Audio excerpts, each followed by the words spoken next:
Salamat, Pia. Lechon, adobo, fried chicken, kaldereta. Naku, kakagutom ano po. Pero dito sa Quezon City, ay posibleng hindi na daw ito ihain sa mga karinderya at restaurant kung lulusot ang panukalang no karne tuwing Monday. Yan ang tinutukan ni Mav Gonzalez. Hindi magkukulang sa masasarap na pagkain ng hapagniwan mula sa adobo at kaldereta hanggang sa lechon. Sa mga karinderya na paborito ng masa, blockbuster daw lagi ang karne.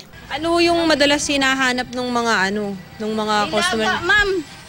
Nilaga at saka panga ng baboy. Pero may isinusulong na resolusyon ang Konseho ng Quezon City ngayon, ang Lunti ang Lunes o Meatless Mondays para sa mga restaurant o kainan sa lungsod. Pati nga raw si Mayor Bistek, approve na walang beef steak at iba pang putahing may karne tuwing araw ng Lunes. Hindi naman natin tinatanggal ang karne tuwing Monday, pero we are encouraging food establishments to offer meatless options in their menu every Monday. Layunin daw ng Lunti ang Lunes na ipromote ang pagkain ng gulay at iba pang masustansyang pagkain at bawasan ang pagkakasakit dahil sa labis na pagkain ng karne.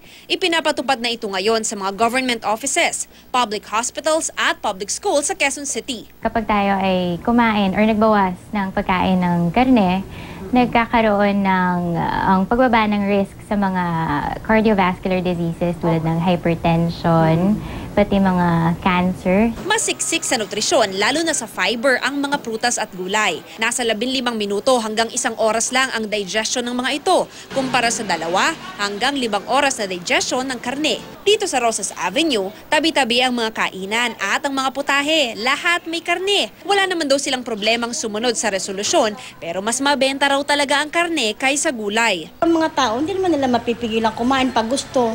Dahil kasabihan nga, ang bawal masarap. Marami rin namang natuwa sa panukalang ordinansa. Pabor din po kasi yung gulay po masustansya din naman po. Depende sa panlasa natin kasi kuminsan nagsasawa na tayo sa gulay. O di kakain naman tayo ng karne. Pero sabi nga ng mga eksperto, pinakamasustansya pa rin ang balancing dieta na sinamahan ng ehersisyo. Mav Gonzalez, Nakatutok, 24 Oras.